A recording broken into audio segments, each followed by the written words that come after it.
Hello everyone, today we have new video review, and as you can see, this time we are going to check fresh release from Eduard. It's a Profipack kit in 1/72 scale and it copies MiG-15, and what I'm doing at the moment, I'm trying to check whether this kit was released before, because as far as I remember it was out for some time, so maybe this is just a reboxing. And yeah, it was the first release happened in 2014. So now we have a rebox in a new boxing. We also have, let's say, revised bonuses as well, because as you remember, Eduard improved decals and P quality. Then we have a commercial sample, so it means you'll get exactly the same stuff as what you'll see in this video review. So first of all, I would like to show that box size is typical for this brand. Here you can see comparison with my hand. We have quite nice box art. I think it was also offered as a special poster. Here we continue with some information about the kit. So kit number is 7057, as I said before, and on the opposite side you'll find 5 marking options which are included here. And in my opinion, there is something to choose out of from, so definitely you'll find something suitable for your small build.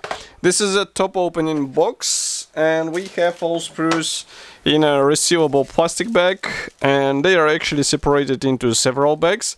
And I can see that there is some note. I'm not sure what is this, but okay. So let's open it. We have first large gray plastic sprue with a clear frame. So we are going to take them out. I would like to start with the transparent frame first. So let's take a look. Here it is. In case you missed the first release, I think it will be interesting for you to see how the parts are molded here, because this MiG-15, it was actually, I would say, quite significant and important kit for this brand, and that's why I recommend to take a look at the canopy parts, because in 1/72 scale they look quite impressive.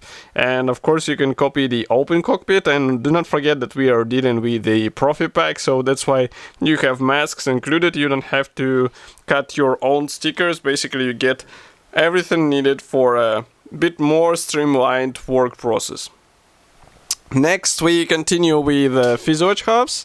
So I won't be zooming out, I'll actually zoom in, and we start from the corner here. Here we have pylons for the fuel tanks on the wings. So both fuselage halves are molded together with a tail fin, and we have recessed panel lines and rivets which look really nice. In case you would like to copy the air brakes, here you have to get an aftermarket release from Eduard as well. And here we continue with fuel tanks, engine nozzle, another fuselage half, and also pylons for fuel tanks. Inside you'll find some guiding elements, but cockpit will be assembled separately, and this tab is actually for the engine nozzle. By the way, I just remembered that I actually built this kit, so in case you would like to see how it looks in a finished state, I recommend to check the build review on the website, because at that time I was not shooting the build reports as videos, so that's why it is more of a photo report. So here we continue with another plastic sprue. This one is dedicated to a mix of various parts. We have external panels as well as parts for landing gear. This part is actually the section of the cockpit, which will be also serving as a part of the air intake. As you remember, this aircraft has open air intake, and it's really cool that we have this front ring as a single piece part. It means you won't have any seams or gaps in this area. And here is another cockpit part. For the landing gear wheels, you can replace them with a brushing upgrade. In case you are eager to, let's say, invest into this build, definitely go for it, because it will improve the overall detailing of your build. Okay. Next, we continue with the last gray plastic sprue. This one is dedicated to wing parts, and here we have, I would say, classic parts division, so it means 2 halves for each side.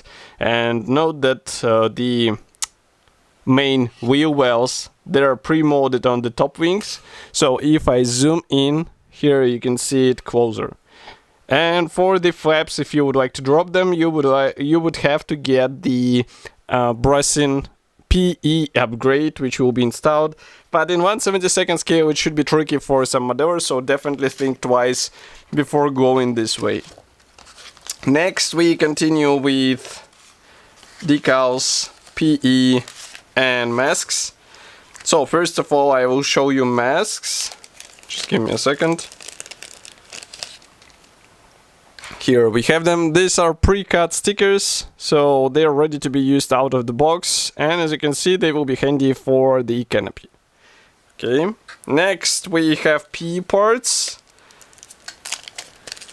And in 1/72 scale we do not have glazing on the dials, because that would be something really difficult to reproduce in such small size, but still these parts look nice, and I mean, if you plan to open the cockpit on this aircraft, definitely the difference will be noticeable, so go for it, install all these parts and you'll get a nice copy.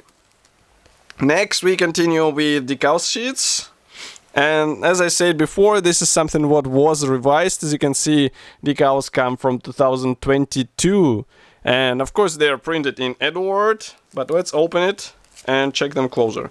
I can see that even stencils were reprinted. And this is really cool, because now decals are even better from Eduard.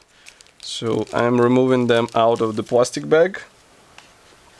First of all, we will check the, let's say, called main decal sheet. Here we have all the necessary symbols, as you remember, for 5 marking options. Maybe I'll zoom in even more. We also have some decals for the cockpit, but you get the P parts, so why would you resort to decals? So definitely don't go this way. I do not recommend, because it will bring you less features and less convincing appearance. Next, we continue with stencils. So yes, in 1/72 scale you have to apply the stencils. Be ready for that. And as you can see, it's I would say it's more of a double set. So maybe one will stay in your spare parts. Who knows? Just keep track of the stencils which are necessary to apply for the given marking option. Next, we continue with assembly manual. So here I will have to close the lenses even more. Zoom out. And on the first page you can see short history note. It's written in English. Then we continue with the parts map. Blue color means that these parts will not be used, and assembly process starts with the cockpit. You can see that P parts will be employed straight away because they are used for some cockpit elements. So be ready to install all this stuff inside. By the way, the pilot seat can be upgraded with the resin part. Here we continue with engine nozzle, instrument panel, and then we join fuselage halves together. We build wings. Do not forget that you have to drill holes if you would like to install the auxiliary fuel tanks. Next, we continue with the nose section lower panel. Of course, you have to place some weight so that you won't have tail seater. It's written here. And next, we proceed with machine gun. And also, I can see the landing gear wheels assembly. Here we have, let's say, landing gear assembly continued. Then we have canopy parts. So you have to decide whether you would like to open or close, because it will involve different parts. And this is a mask guide, as well as the fuel tanks installation on the aircraft. As you remember, there are several types, so definitely you'll find something suitable for your build. Here we continue with first aircraft from Korea, April 1951. Next, of course, it's also Korea, the same period. Here we continue with Kubinka Air Base, early 50s. This one is from Warsaw, 1951, as far as you can see. Next we have aircraft from 1962. It's Romanian Air Force, and also quite interesting marking. Here we continue with stenciling guide, and it takes several pages because it will depend on the marking option you choose, because there are Czech and Russian stencils included. And overall we get quite an interesting kit. It should be already available in Eduard official website. Of course, I will be happy to hear your opinion about such a list here in the comment section below. If you like this video, press the like button, subscribe to our YouTube channel, and I will see you in the next video review as usual. Thank you for joining me today, and bye!